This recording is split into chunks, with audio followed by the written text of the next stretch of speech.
A very good afternoon to you and welcome as always. I want to start this vlog with an anecdote. Have you ever seen the film Dead Man? It's one of Johnny Depp's lesser known films, one of Jim Jarmusch's lesser known films. But those people that have seen it just think it's the best Western that's ever been made. And I would agree with that wholeheartedly. It's just the most amazing film on so many levels. But I was watching a Q&A about the film with Jim Jarmusch, an audience invited to do a Q&A with the director himself. And there was a brilliant piece in it where Neil, well, Jim Jarmusch was being asked about the score, and he had always wanted Neil Young to do a score for him. And, after much conversation and sorting out dates and what have you, Neil Young agreed to do it. But it was just going to be him and a guitar. Nobody else for the entire film. And Jim Jarmusch was explaining that he was having a discussion with somebody in a trailer, and somebody was saying, "This isn't going to work. This is crazy. There's just no way you can have the same kind of theme going throughout. One man and a guitar. It just won't work." And after a while, Neil Young actually walked into the trailer and he said, "Yeah, it's all hooked up, mate. It's all hooked up. I can hear every word you're saying. And by the way, it will work."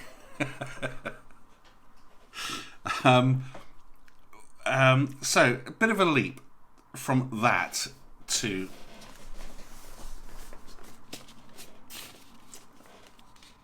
this.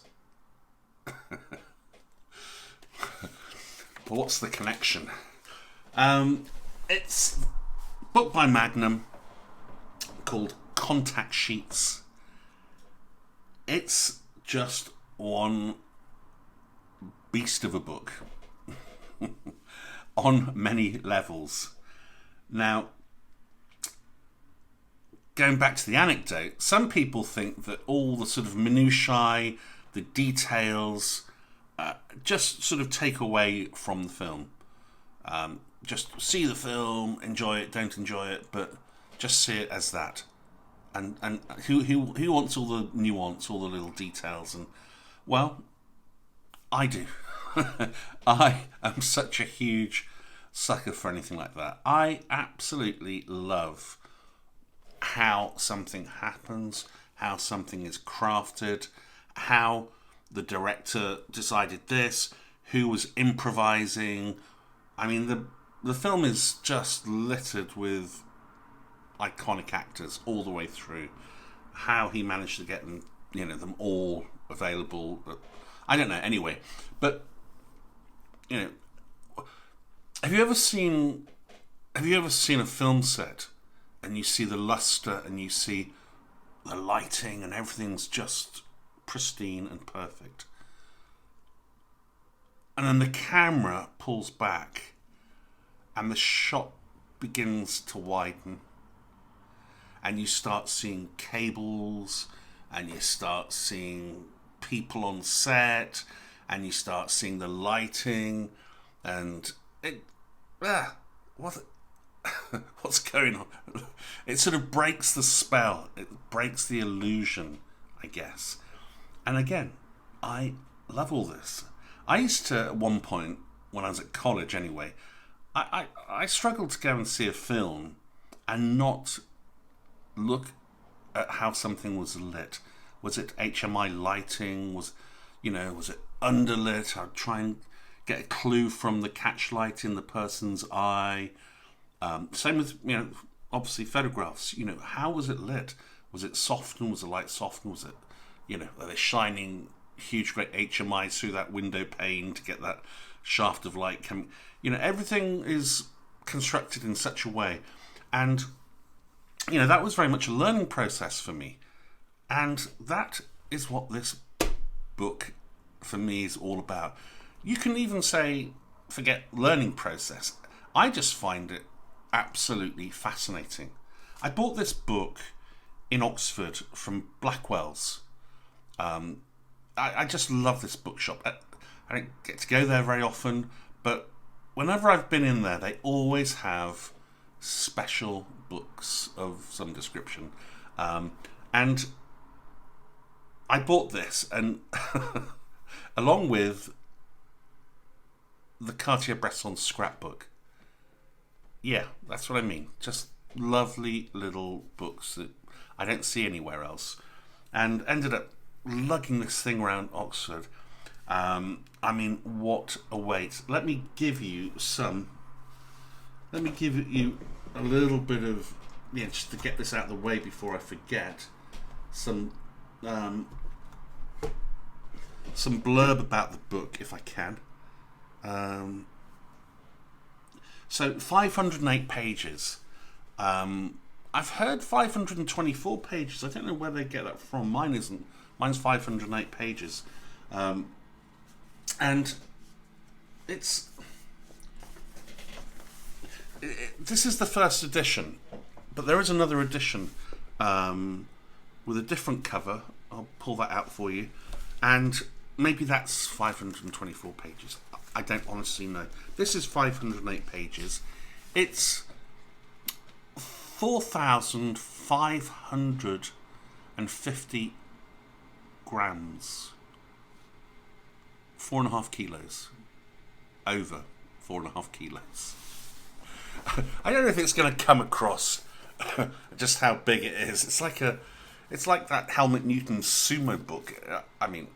That's not a direct comparison, but I've never seen that in the flesh. But it's my largest photography book ever, and heaviest by a long way. It weighs a ton. Let me give you a bit more information in the sense that, again, I just want to get this out of the way because I tend to forget stuff like this. It says trim page size 34.2 centimeters by 28 centimeters, or 13.5 inches by 11 inches. Not sure what trimmed page size means, but it's a big book. It's published by Thames and Hudson and edited by Kristen Lubben. Lubben.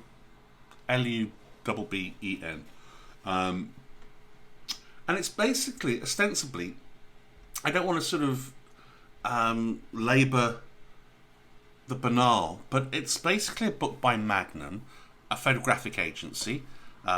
It's world-renowned, world-famous. It's a cooperative set up by 4 photographers.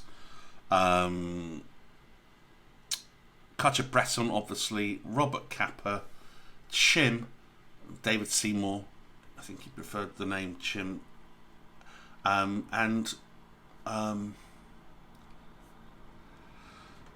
never remember his name.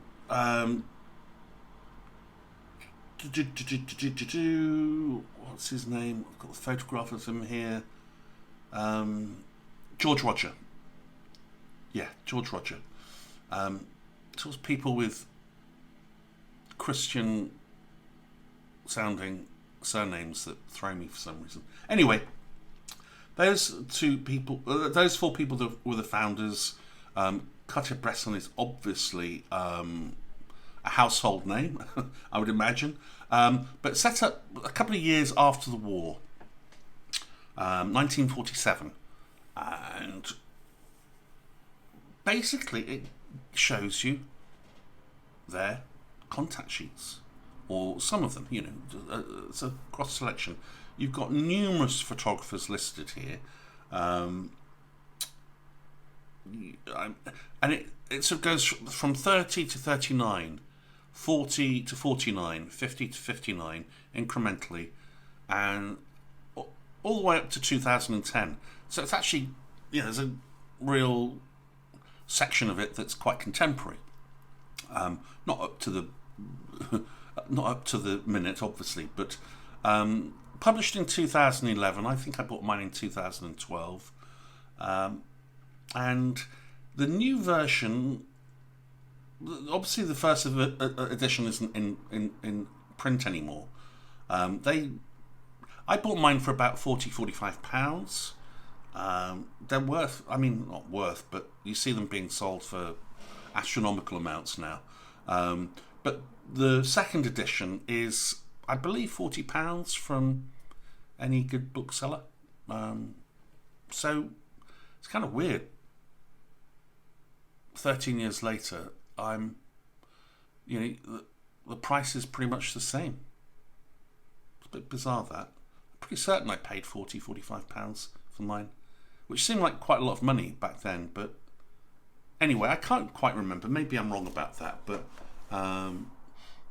anyway, it is what it is. But let's get on to the book itself, because that's really what I want to talk about. So ostensibly, when people shot film, obviously your mum and your dad going on holiday, they would take some family pictures, get them back to a chemist and get some 5x7s or 6x4 little prints for the album. In the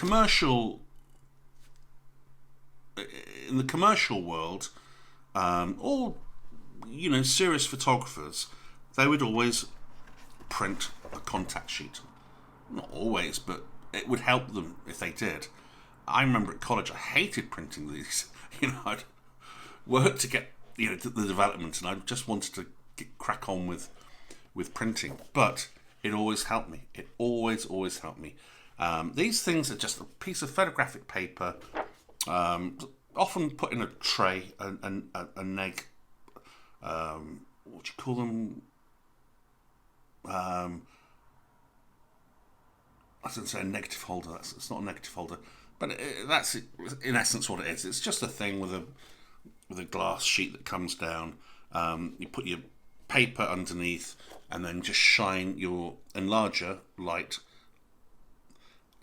Work out the exposure. Shine your enlarger light onto the negatives, which should sit on top of the photographic paper, and then you get a positive printout, or a positive photograph of your negatives. Negatives are in negative form, so difficult to really see exactly what's happening. You could put them on a light box for sure. When you're used to it, you can work it out. You can work it out, but it's always good to have the positive form. Plus, what people like Magnum would do, agencies would do, is get these contact sheets printed and then circulate them to magazines and newspapers and the like. And editors would have loops of some description. That's a purpose-made one, or just a magnifying glass. You'd often see them walking around with these around their neck because they'd been busy looking at stuff. This is like, purpose-made with the rectangle there that fits perfectly to the rectangle of the image, so you could see it full frame, because these are full frame, and that's it's only an average, but it allows you to see with the magnifier whether it's in focus, everything that's on the negative, like I say, full frame, the composition. It gives you enough, even though it's just an average idea, it's giving you enough information to come along with a China marker. What I would do initially is just, my first impressions is just, yeah, that's quite nice, and then maybe put a little cross in there, a little red cross, and then anything after several looks, several passes, I would then, okay, I don't know if you can see that, but put a big red circle around it. that was the one. I mean, there might be two or three, so there might be two or three red circles, but that's what a magazine is going to do. Then they're going to say thank you very much. We'll have some of those certain size prints, like yada yada yada, and that's basically how it worked. That's why the contact sheet was so important and vital. Really, they weren't, Magnum weren't, and other agencies weren't going to print, take prints and then circulate those. Those are going to disappear pretty damn quick. So you get the idea. It's a way of having all of your 36 or 24 images printed onto one sheet. This book even, is designed to look like a contact sheet file box that Magnum have. Rather than it being a book, it would be a file, and you just open the lid and put all your contact. It lists it up and date it and photographer, all that information put on there, and you have a hard copy. And that's kind of what I love about this. They're hard copies. With digital, you've just got this sort of mass of stuff. Yes, you can organise it by folder and what have you, but it's quite interesting because the first page here is actually a photograph. One of the first pages, anyway, it's actually a photograph of loads of files at Magnum, shelves and shelves and shelves of files. Here we go, and you're thinking, hey, that could all be put onto an SD card, and if you can see that, it's just conventional files. But there was something beautiful about having the hard copy. You haven't got to go rummaging through a computer. You can say it's quicker, but you can also say there's something very physical about this, and very lovely to have. It's a real resource. It's not gonna get contaminated. It's not gonna disappear because somebody didn't put something back. It's just there, and there's something very beautiful about that. So this book,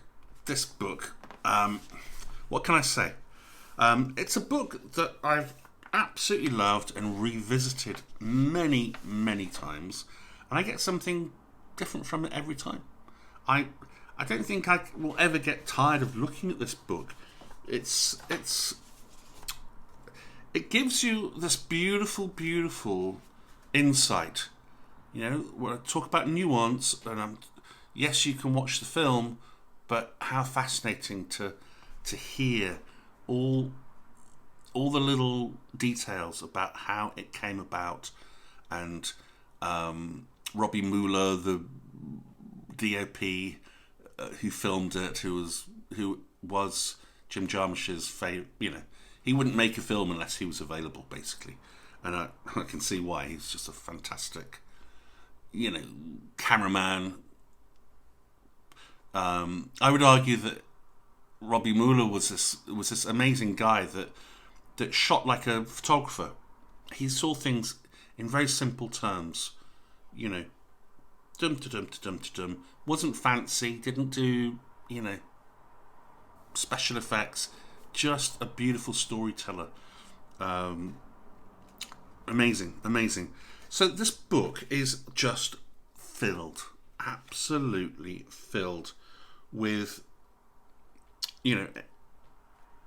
images, double-page spreads, contact sheets from the 30s up to 2010. Trent Park you have in there, a lovely section of his stuff. Trent Park shoots on film. I don't know about now. I don't know what he's shooting on to this day. I don't know whether he shoots, both. I have no idea. But you've got contact sheets of his, and you've got final images, the final luster image, if you like, the finished product. How many times have I put film through a developer, and then sort of looked at my contact sheet, and always get this sinking feeling. Same even if I scan, it's like, God, I'm just a useless photographer. Everything looks grey and murky, and what am I doing? I always have this feeling, always. And then you see an image and you kind of go, okay, something, and then you print it and you get the best out of that negative that you can, and then you go, okay, the finished product tweaked and just to your liking, and you kind of go, okay, not that bad after all, And that's always the thing with contact sheets. They're just average exposures. They look a bit murky. You're not seeing them tweaked and all polished and just right. And yeah, I've never. Yeah, it's a bit of a down feeling, but I also equally love going from that sort of slightly sinking feeling to, got something,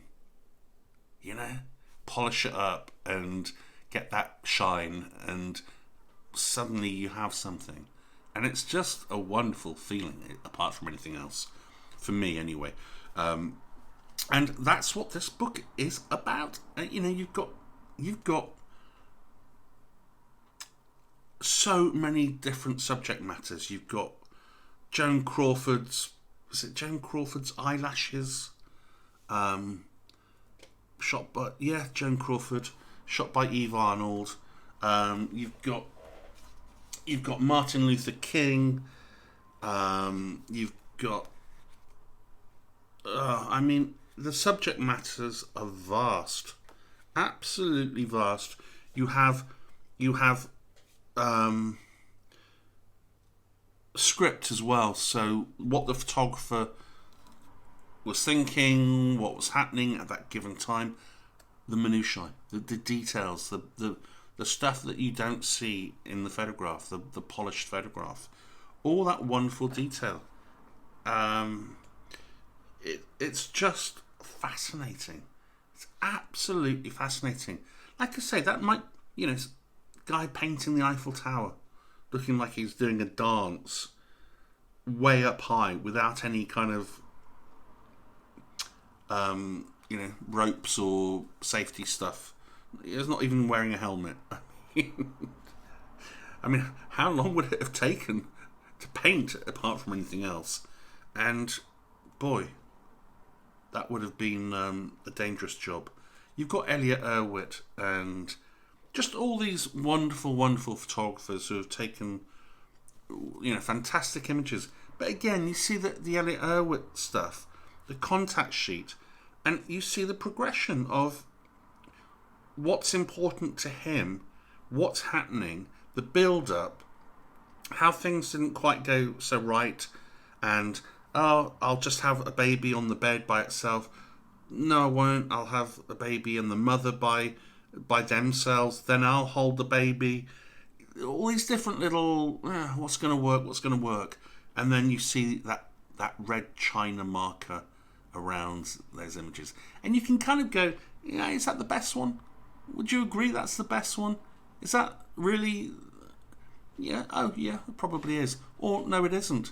Sometimes photographs get chosen for, there's a compromise. Maybe an editor has a particular shape to fill on the page, or, sometimes double page spreads are about, well, that's the only way it could have fitted in with the space that they were allocated in that magazine, in that one particular edition. There are all sorts of reasons why an image might get chosen or not. Yes, you can crop, but if the photographer specified that you can't crop his image or her image, then that doesn't mean that they didn't do it, because they did do it. There's a famous one of Cartier-Bresson's the bank run in Beijing, Chinese queue, and because of the way it's shot, you can see why they did it, or why they had to do it. But yeah, it was often shown as a double page spread. It's a brilliant photograph, but Yeah, they're chosen for different reasons. So you can kind of see the build up. You can also see whether it was a press call. You know, some of these Magnum photographers were called to say, you know, some famous celebrity was at a particular location, and then you'd have half a dozen Magnum photographers turn up and shoot the same thing in the same location, and you can see, yeah, that, you know, that's you know, whoever it was that they're photographing. I've seen a photograph like that from another photographer. So it's a press setting. So, you know, they go along and they take their own versions, but the background's the same, and maybe obviously the expression's slightly different, or you know, Marilyn Monroe, the other guy who's one of the, you know, Cuban revolutionists. That's another press setup. You equally see when it's a one-off, when it's a one-shot situation, because there's nothing before or after that correlates. You go, wow, you know. I've actually got a photograph myself, the puddle photograph, and there was a professor in photography that was questioning me, and he said, "What's the process? What's the thought process here?" And I wasn't quite sure what he meant. I said, well, there wasn't a thought process. And he looked at me and he said, well, there must have been a thought process to set a photograph up like this. And I said, oh, it's not set up. It was in Milan, and I just reacted. I saw the shadows coming, and I thought they might collide and intersect each other. And he said, no, that's got to be a setup. You can't see that. You can't visualize that happening. And I said, well, that's what happened. You know, it doesn't mean anything. There's no thought process. It just was a set of circumstances all happening at once, and I just took a one-off shot. And he went, I just don't understand that. He couldn't understand how I could take that shot. And I said, well, I can show you the contact sheet. You know, if it'd been done on digital, I wouldn't have been able to do that. I could have taken, you know, if it was a setup, I could have taken 50 shots of the same thing. It wasn't. It was one shot, and you can see that, you know, strip of 6 negatives, images, before and after, nothing, the subject matter is completely different. And he could see, I mean, he just couldn't comprehend how that could happen.